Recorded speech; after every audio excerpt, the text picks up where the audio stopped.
This love affair that Chris has been mentioning only is getting more and more prevalent. So Disrupt Gaming, the first ones to ban on defense. Are they gonna ban Maverick? I can pretty much tip my hat that it will be a hard breacher. Just a matter of, if is it gonna be Hibana? Is it gonna be Maverick? Is it going to be Thermite? Is it gonna be Fuse? And it is Maverick after all. And now you don't have to worry about the horror that is me mentioning that 1,000 times throughout one particular map. Elevate next up to ban. They will ban Nomad. So they don't want to play it. I will say that Disrupt will bring Nomad and bring her a heck of a lot. Yeah, so that's most certainly a counter ban for sure. Waffle, you'll see Spades in particular bring Nomad.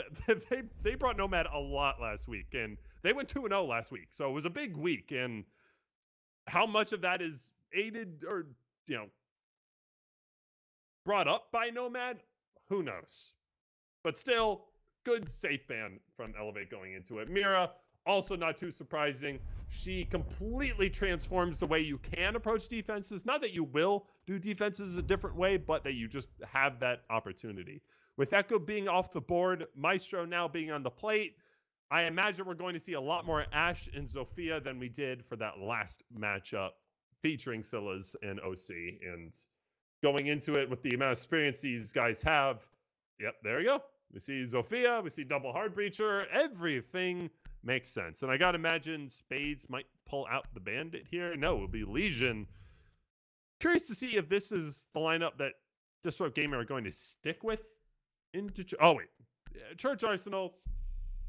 Yeah, you can make the argument for not bringing the Bandit. However, that mute makes a ton of sense just simply because you want to cover the church wall for as long as you possibly can. You can't just give that up when you eventually lose main stairs and moto control.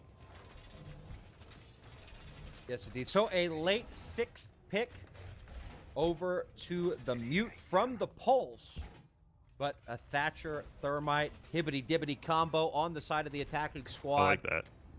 We're going to have to wait and see exactly what this attacking squad has in store. But now, unlike the last match, on the basement defense specifically, the church wall, which again seems to be kind of the preferred way of attacking, very much in play. We'll see Yeti take a extremely long rotate all the way up top. He's actually going to spend some of his reinforcements on this wall right here. A very interesting tactic. We'll have to wait and see what he has in store. Obviously, you don't deploy utility just for the sake of deploying utility. There's got to be some sort of time delay purpose for it. Perhaps he's just going to try and go crazy and maybe get a pick and run all the way back down. That, who knows, as unlike what we saw in the last game where the downstairs defense were typically 5-man turtles, we will see people on the side of the defense spread all over this map, entering the first 30 seconds.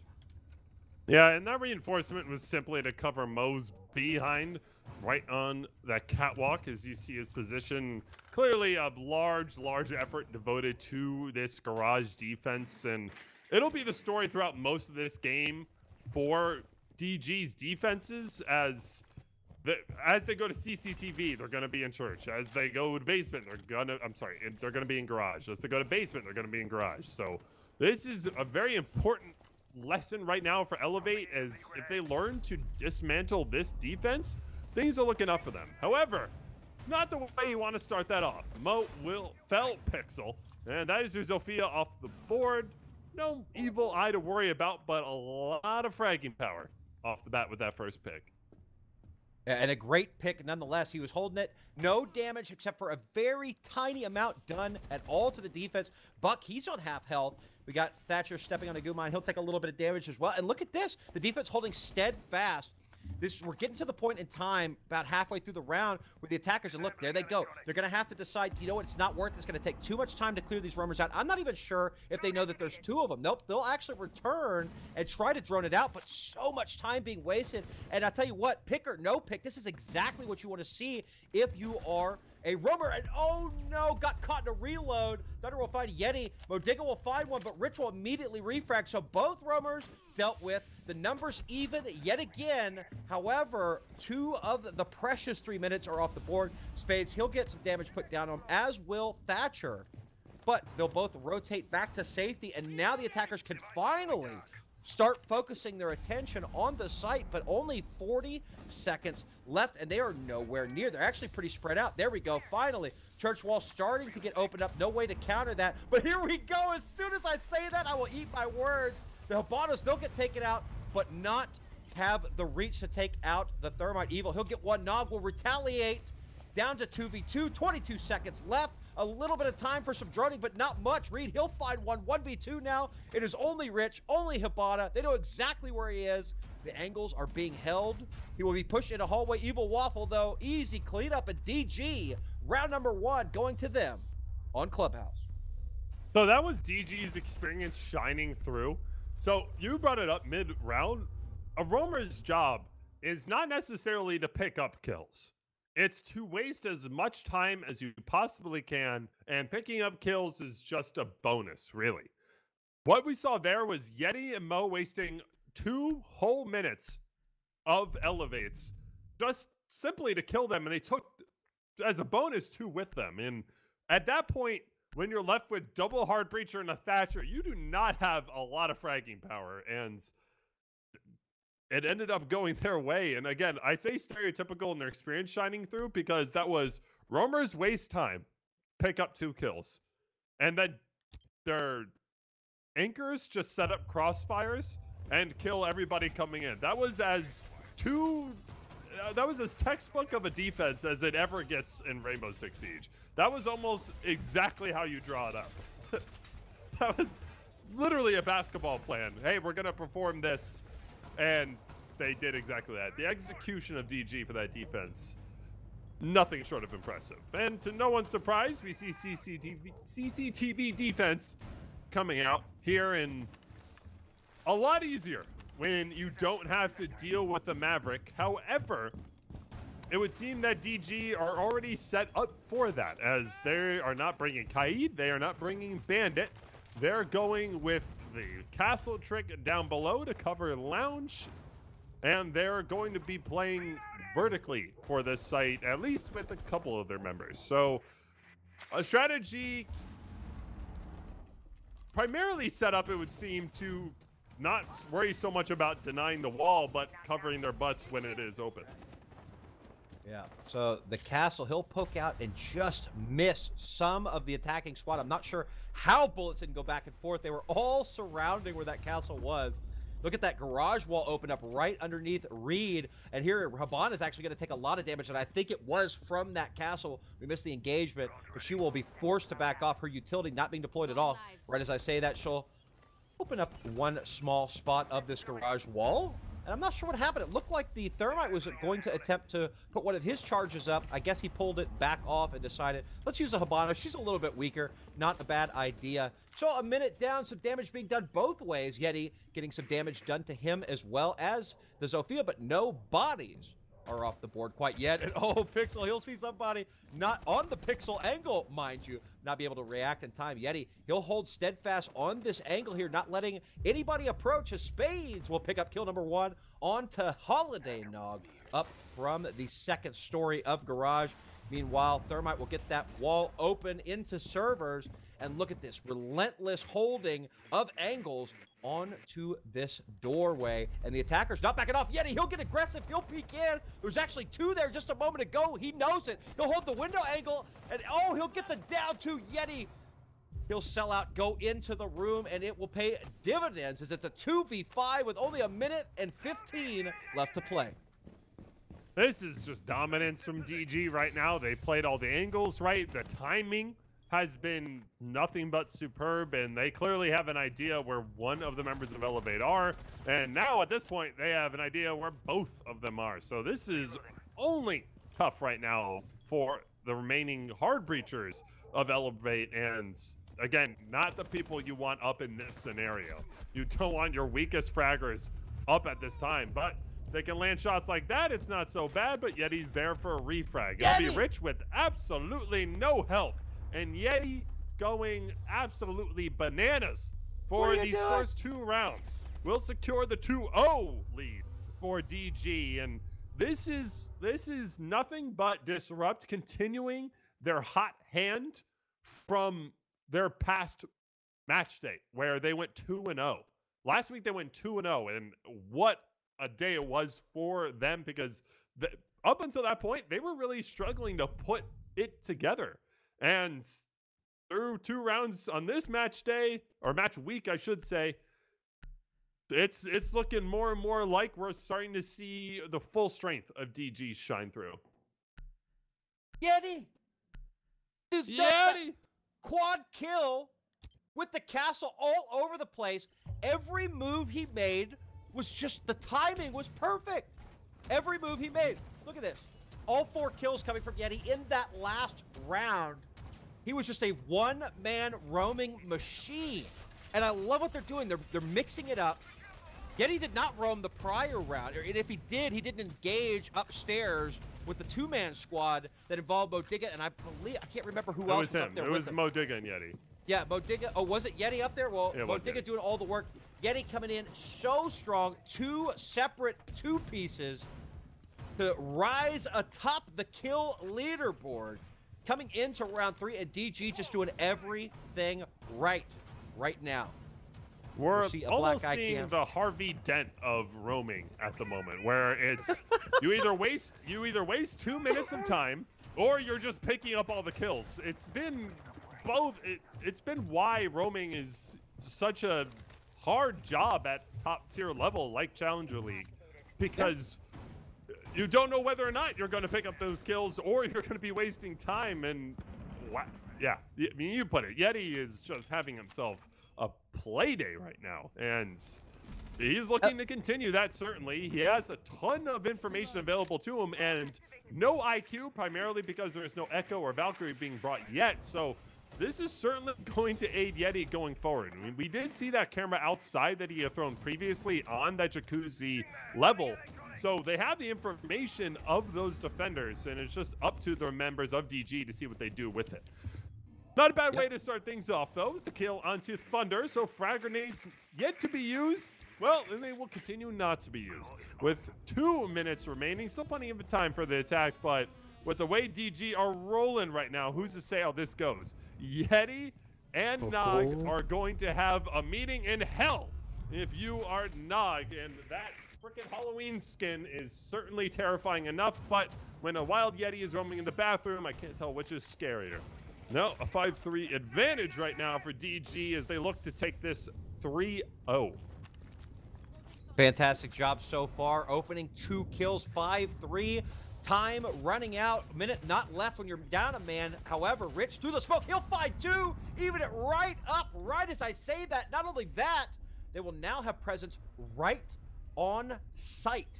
One of them will go down. That will be the Thermite. But it looks like the steadiness from the defense will prevent his pickup. Or actually, I'm sorry, prevent them from finishing the kill. And now a cross angle onto the main stairs will prevent 2 DG members from crossing. Pixel holding that angle, and unfortunately 2 DG members completely cut off from sight because of that. Where is the diffuser? Why is the diffuser not going down? A Mexican standoff. Modiga, he'll find one though. Spades will peek out. Profit will get it, but Pixel will refrag. We'll have Pixel go down, but he will self-revive. Too late though. He's the only one left. Yeti, he'll play a couple of little games with them. Get the easy knife at DG. That was looking a little fishy for a second. Up 3-5, immediately back to 3-3 with sight control. Where was the diffuser plant, though? So, a little bit of credit to Elevate for not putting the diffuser down, just simply because you had a 3v3. You knew where the members of DG were. The moment you start to put that diffuser down is when you have a 2v3 effectively. So as soon as DG hear that diffuser go down and it committed for more than 2 seconds, they're just going to flood.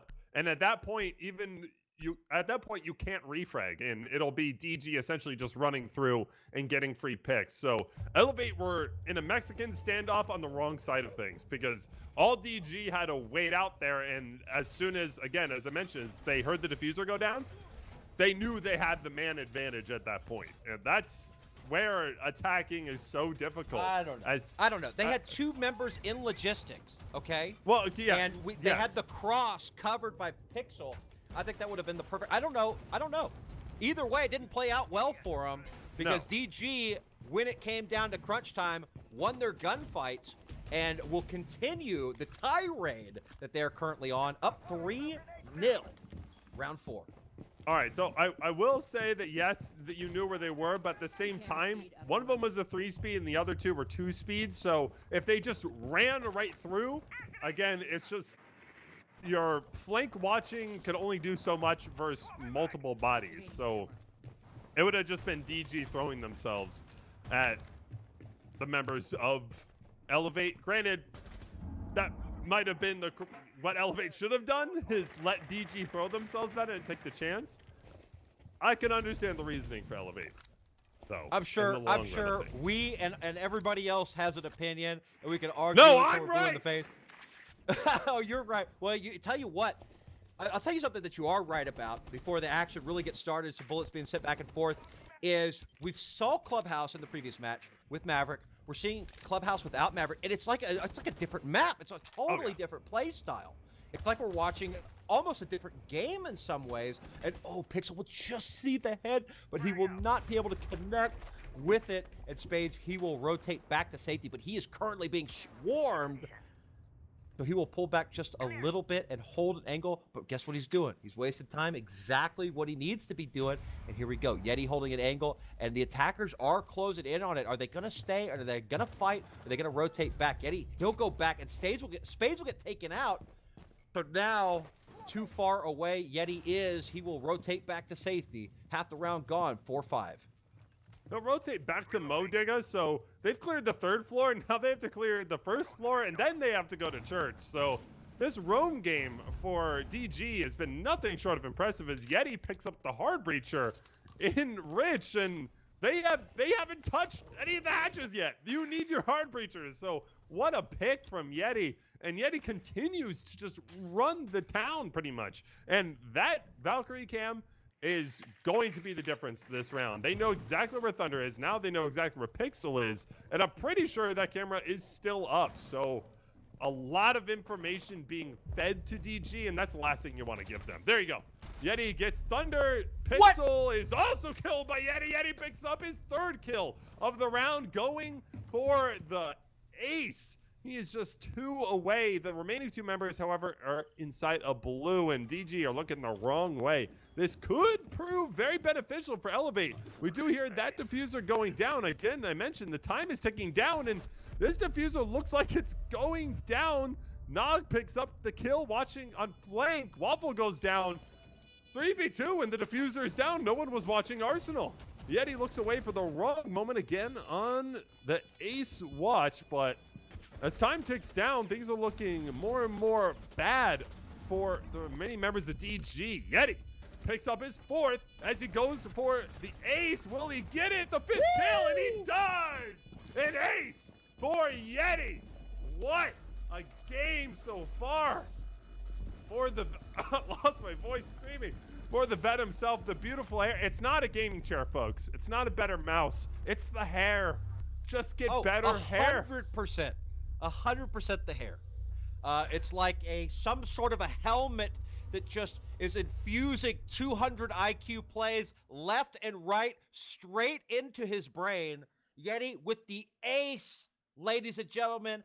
DG 4-0 versus Elevate. Not something that's easy to do by any stretch of the imagination, and Yeti is just going ballistic right now. I say, I don't care what, play recruit, play, fuse shield, whatever you got to do, let Yeti do it, because the formula, just release Yeti on the other team, is the only formula that DG needs right now. Going absolutely crazy. I cannot wait to watch more of his absolute just domination here on Clubhouse. I missed the kill feed. I'd love to see what he was up to. Obviously, it's at least 9 because we know he had the 4K. Here we go, 11. We're 4 rounds in, okay? This is almost, he's almost averaging 3 kills a round. Just look at everybody else. Yeti, unstoppable phenom currently. Yeah, and wow. Wow. And I mean, the last time Disrupt played Clubhouse, they went up against Toon Squad and they won 7-1. So Clubhouse is clearly a map they're comfortable with, and they're showing just why here. Clubhouse, a map that enables Rome games to be creative, allows Rome games to be unpredictable in a lot of ways. And that, in large part, is why banning Maverick is so important. I promise I wouldn't bring it up. I'm going to do it. But here comes with the Maverick. Being hear me out. With Maverick being unbanned, you can essentially just brute force your way into the sites. With him being banned, it allows the anchors to hold off the attack for long enough to the point where the roam game can then flourish, or you force the attack into the roam game. Again, Maverick being unbanned, he just opens up the wall, you execute on site, roam doesn't matter. Here, though, with Maverick being banned, this is allowing DG to just do what DG does, and that is essentially rely on individual skill once placed in the appropriate position. As we see the construction push being underway, Waffle in prime position to answer, as well as Spades with a well-placed C4 from below. Will take out Thunder, and frag grenades off the board. Not exactly what you're looking to lose off first. No, and I'll tell you what, a west to east push here by the attack. There was only one person on site. And I don't blame him. I mean, DG is just feeling super comfortable. So they actually had 4 people on the roam. The perfect opportunity for the attackers. This is the first time the attackers have gained so much ground into the building on Clubhouse without just being harassed by roamers, that they should have taken that golden opportunity to just really work their way towards site. Now, we got a beautiful C4. I'm not sure how the information came to him, but that will be Buck and all of that soft destruction off the board here early. Pulse, yes, indeed. And that will actually slow them down, allowing the rest of DG to come back. So Yeti, he'll get shut down, but Reed, he'll refrag right away. Yeti off the board. That's got to be a breath of fresh air for Elevate, but not after losing 2 in a row immediately after. And all just like that, it's a 2v4 seconds ago. Even numbers, 45 seconds left. Some of that hard breaching utility has been deployed, so they can actually watch their angles now. Prophet, he'll find one on an Evil Waffle. That great start for the comeback, but time is running thin. We'll have 1 push into Garage. Rich, he'll find a second onto Reed. Just like that, it's a 2v2, but no! Unfortunately, the Hibana could not rotate in time to his help. Spades will take him out. Pulse knows exactly where she is. Modiga with a beautifully timed peek out will take out Rich. And what looked to be a promising comeback will be cut short. And now, ladies and gentlemen, DG 5 in a row. Oh, yeah. This is DG at DG's finest right now. They are just simply outplaying Elevate. And we saw the intent there with Pixel opening up the CCTV wall. But at the same time, got to imagine it might have been a little bit of a mistake not having Prophet open up that wall early for angles instead of having Pixel invest that time, rotate to Garage. There were a lot of things that happened for Pixel for Rich, that last push of things. It's not, again, this is me more or less nitpicking and trying to figure out what Elevate are doing here. And reality of things, this is simply DG just really putting their stamp on Clubhouse. And if they roll past this, if they go 7-1, 7-0, they will have only dropped, right now they've only through 8, I'm doing math right here, through 14 rounds now, they've only dropped 1 defensive round. So it's been 13 rounds, they've only dropped 1 defensive round. It's been nothing short of impressive. When DG comes to Clubhouse, it's a nightmare for both attackers and defenders. Listen, I said it before, I'll say it again. DG started Challenger League off to a slow start. They didn't do well. All of a sudden, after the first couple of play days, 3 play days, 3 games, whatever, they just, it's like a switch has been flipped, and they have just absolutely been going crazy. Now, we talked about in the past the defensive, I guess, benefit. The benefit of being on defense on Clubhouse pre-Maverick, okay? Maverick is not in play. We could very well see that perhaps these teams have been evenly matched all along, and when we flip over the roles, which will happen post this round, we might see it go back the other way. Oh, and the smoke will come out. He'll see him through the railing with that glass, but he will not connect. Grenade 1 will come up. It'll get a good bounce off the corner and kill Spades Bodega. He'll refrag, but not before Nog can get one right back onto him. 4v3. Folks, we're only 40 seconds in right now, and the action has been fierce.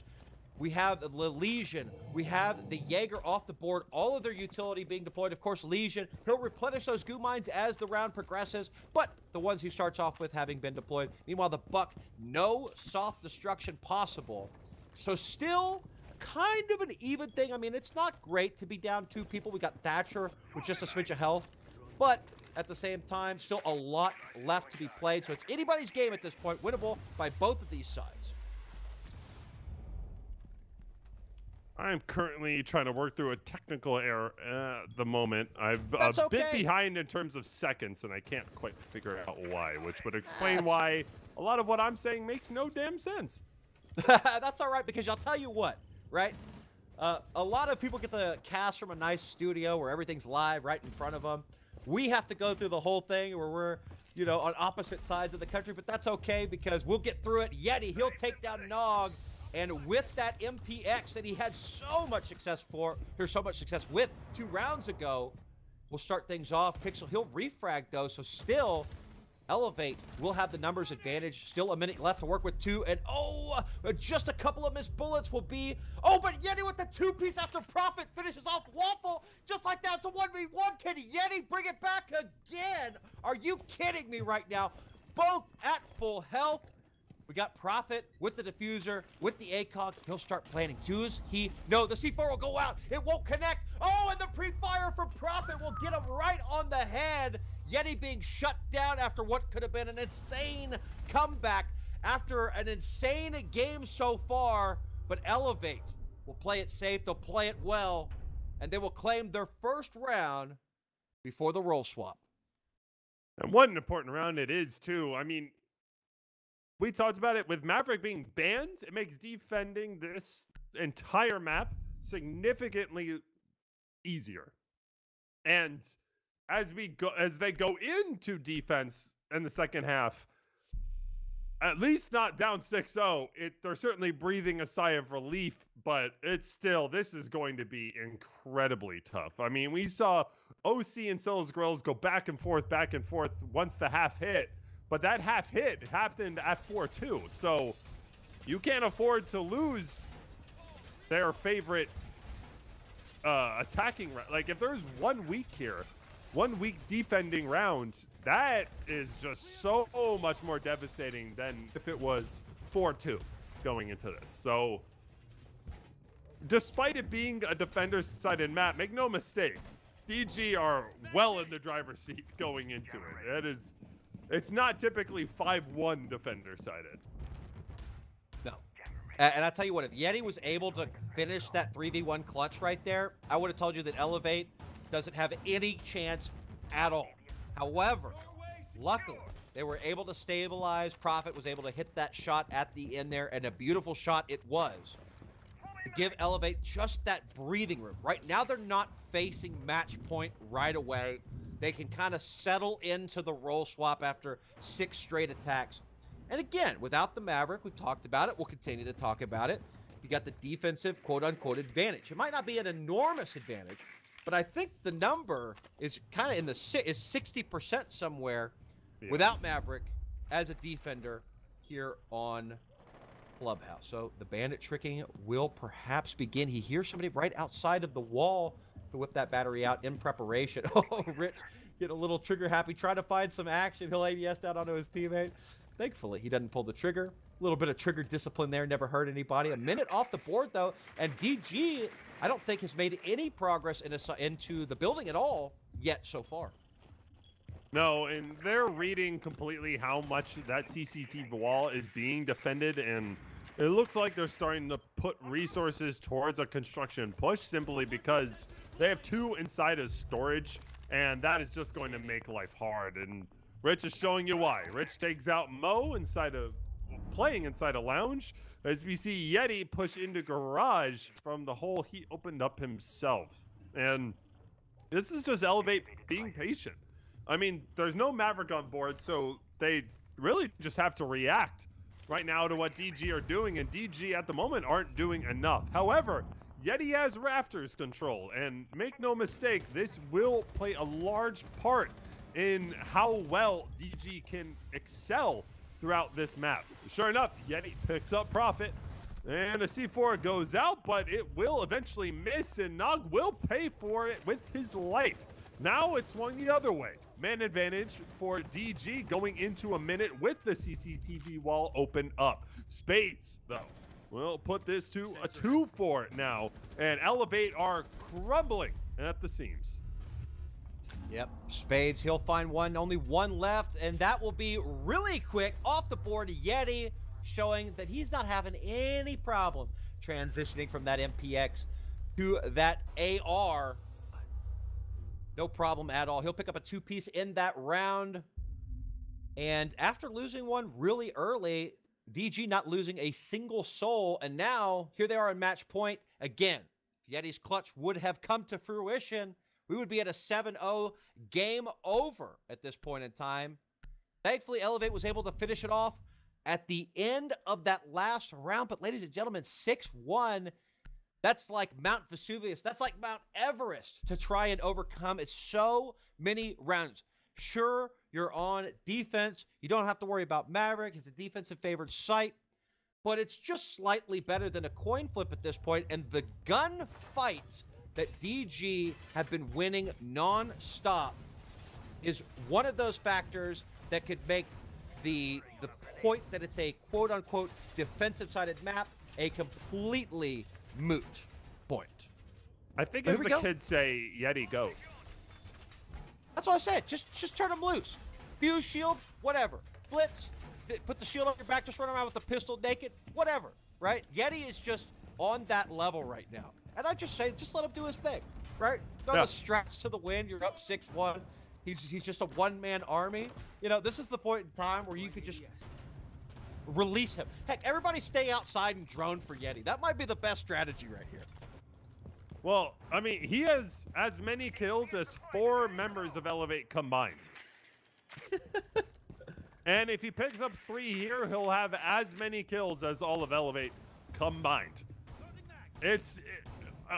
This is, granted, I'm speechless. Like, a performance like this is so, it's just such a treat from an observer point of view. And keep in mind, this is very high level play. These Elevate are not whatsoever a joke or to be overlooked.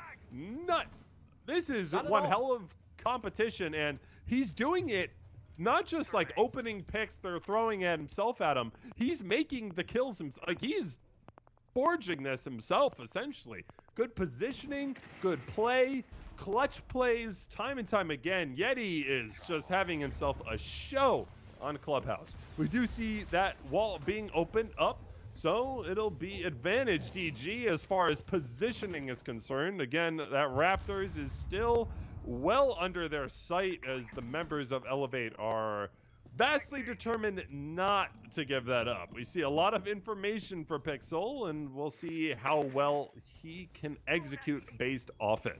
This is DG just gathering what information they can at the moment. With no smokes, they're going to have to win some gunfights. Or you could just walk into sight if your name is Yeti. Waffle picks up the refrag, and this is absolutely crumbling for Elevate. This is DG putting a stamp on potentially 7-1 again on Clubhouse. Pixel, though, manages to get out Mo from below. Spades will refrag onto Thunder on site, and Yeti will finish things off in a trade. What a game, Sir Yeti. Reginald V. What a round, Xander. Oh, my God. That was just unbelievable from Yeti. And so that's the second time now. They're 100% 7-1 on Clubhouse. They took Toon Squad to Clubhouse 7-1. They now go up against Elevate 7-1. It's beautiful performance. And that will conclude Yeti Rept versus Elevate 7-1, just like you said. A phenomenal performance. Now, they've got another match to do tonight, which I believe is happening on the other stream. And by the way, there might be a match happening right now on the other stream. And Man Pants, give that link for those people that are out there right now wondering where the other CL games are tonight.